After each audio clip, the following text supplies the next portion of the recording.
I have some awesome people with me. It's been a busy morning. It really has been. But I'm excited about what you guys are. Everybody's had great things this morning, so I'm excited about what you guys are going to be talking about. So, would you like to introduce yourself? Sure. I'm Steve Martin. I'm the superintendent at Menominee County ISD.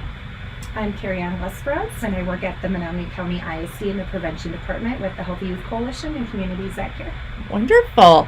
So, let's quickly talk about the CTE millage. Sure. Yeah. So the last few times we've been on here, we've been kind of focusing more on that CTE millage and CTE programs across Menominee County. And in November, that passed. So I definitely want to say a huge thank you to our school community for showing such a tremendous level of support for that and getting that millage to pass. We're in the planning stages now and are looking forward to getting those programs up and running for next school year. Oh, wonderful.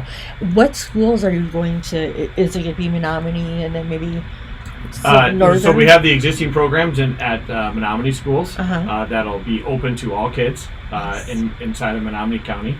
And we're also looking at opening some classrooms in some of our northern districts, like up at North Central. Oh, wonderful. That's part of the whole plan. Part of the plan. Well, I'm excited to hear once you have it all laid out. Sure, absolutely. It's going to be great, I think.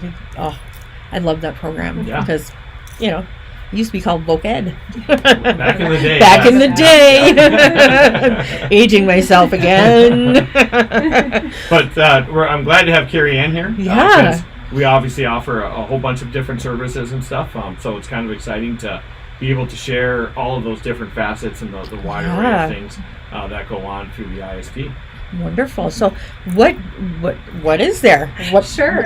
Well, we have a lot going on this year. We are still active in all 12 school districts between the two counties. So, although the ISD is our fiscal agent, we receive federal funding. Well, we did in 2005, and Communities That Care currently has federal funding to be able to expand over in Marinette County. Okay.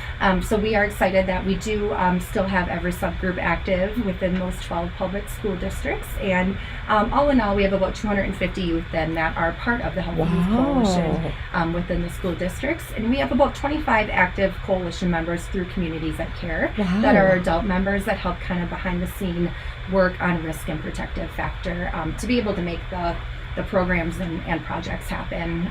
So the two coalitions work hand in hand very well, and we want to thank the ISD too. Because they're our fiscal agent, they provide a lot of in-kind service to us that I don't think a lot of people recognize. Yeah. So that really totals up to help save our budget and keep us around long term. So we're very excited about that. Carrie's being very modest here because one of the very neat things about their programming is like they not only do all the work, they generate all the funds, whether it's from grants. Well, it's mainly almost all through grants, depending on the different levels, whether they're local, state, and even federal grants. And they're very unique in public schools in that they're working in two different states. Yeah. I honestly don't know if there's another organization that works in two different states, at least not as fluently as they do. Well, not only that, you have to know the rules. Exactly. So one thing in particular, we did a project over hunting season called Sticker Shock Project, and we only did that in Menominee County because of the Michigan law being zero tolerance for providing to anyone under the age of 21. And we placed 1,500 stickers on cases of beer, multi-packs of like maybe wine coolers or seltzers, asking those over 21 not to provide alcohol to minors. Oh, yeah. And we have been doing this project every other year for the past 14 years now. And have we've actually gained more supporters in the county. Different store owners and managers have allowed us to come in, and the Menominee Sheriff's Department also gave us a deputy to come and help with the project and show support to about underage drinking prevention. And it was a really great day. We had our Kearney Healthy Youth Coalition advisor and about 9 members come. And it was a day-long event. They were stickering like crazy. That's wonderful. It's always really good to have conversations with them. They're not allowed, obviously, to touch the alcohol, which is why we have adults helping. And they were really noticing how they were being targeted as minors, like the Sunny D, alcohol that they have now, and why do they have this color on this package. So it was really good to have conversations with them on, kind of how they're being targeted and too, or the importance of not drinking until you're at least 21, about the brain development. We've now added that to our sticker Oh my as gosh. well. But unfortunately, over in Marinette County, the law is a little bit different. But we do have a subgroup actually in Marinette County that is interested in doing it. Really? And they're going to focus a lot more on the health consequences on their sticker. Okay. So we're probably going to be doing that around prom and graduation Oh, season wow. too. So, Yeah. Yeah. That's perfect timing. Yeah. Just because they're going to be out. Yes, our data is showing to around prom and graduation season, other than hunting. That is another increased time of underage drinking behaviors to be happening. So, and again, like I said, the support of the community is huge, and we couldn't do it without them. So we really, we thank every store that's like, sure, come on in, absolutely. We check IDs, but once it leaves, we don't know where it's going. And we're also trying to change a social norm in our community of around hunting season. A lot of kids are telling us to, like, maybe it's celebrated at camp with alcohol and youth around, and we just want to, make sure they're 21 and their brains are developed so that they can make that responsible decision. I mean, I get that. 14-year-olds don't need to be going out drinking. So, and parent education events are another priority of ours too. We've been doing those for the past 4 years with our Communities That Care Coalition, and partnering with the Healthy Youth Coalition in different school districts. So Peshtigo just held one in the fall. They had over 60 parents and adults in attendance. Nice. Our post survey showed that they increased their knowledge. They were changing their mindset over providing alcohol to minors, and they wanted to do even more. So now in the spring, we're going to have kind of a round 2 parent education event there. And the superintendent there was great about asking neighboring districts to also promote and attend. It was open to anybody. Oh, nice. So the more and more, we kind of do that and get education out there, because it's important for kids to know, why am I being told not to use? It's not that we want to tell you no, but there's reasons behind it. Research. Yeah, exactly. So everything we do is based around data. We have to make sure that there's because how would you do it if you didn't know what is happening? Exactly. You can watch it, but statistically you're going to get better numbers. Exactly. Yep. And delaying the onset, even with our Healthy Youth Coalition members.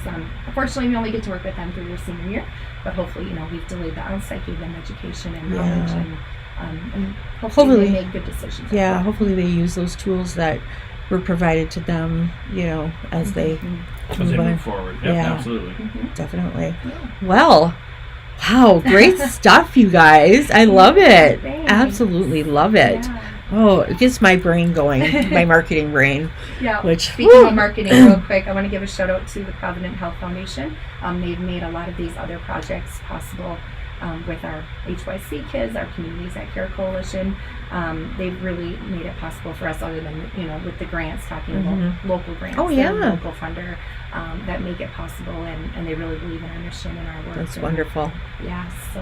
Great supporters of all things. For sure. Exactly. So we try to support the mission as much as possible. Definitely. And then one last thing is we are really focusing on our Keep Your Focus youth marijuana prevention campaign right now, which we have billboards out. Our Stevenson group kind of really took that under their wing last year, and they took, we found online different maybe campaigns that they wanted to use, or they were really doing some research on the education on why youth marijuana use is bad, and they picked their favorite data points. They picked their favorite kind of campaign pictures, and we meshed them all together, and now we have 13 different billboards that are being rotated out due to thanks to local grant funding and donors, and they are going to be on the radio very soon. Our North Central kids partnered with them and recorded on the radio ads.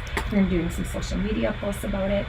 So really getting the word out there, especially with legalization happening on it for adults, on why it's still harmful for youth to be using. Yeah, definitely. But again, it's all their voice, their work. We just help put it into motion. Oh, that's wonderful. I love it. Yeah. We should have them on the show. They would love to. We'll talk about that. All right. Well, you heard it here first. Everything that's going on at, oh my gosh, where are we at today? Well, within the ISD, but everywhere out in the community. Out in the community. We have such great things happening, and how can we express that? Just all the wonderful things with what you guys are doing and what everybody else is doing in the nonprofits. It's just wonderful. So anyways, you heard it here first. Here's siren going by? That's our cue. Yeah, it's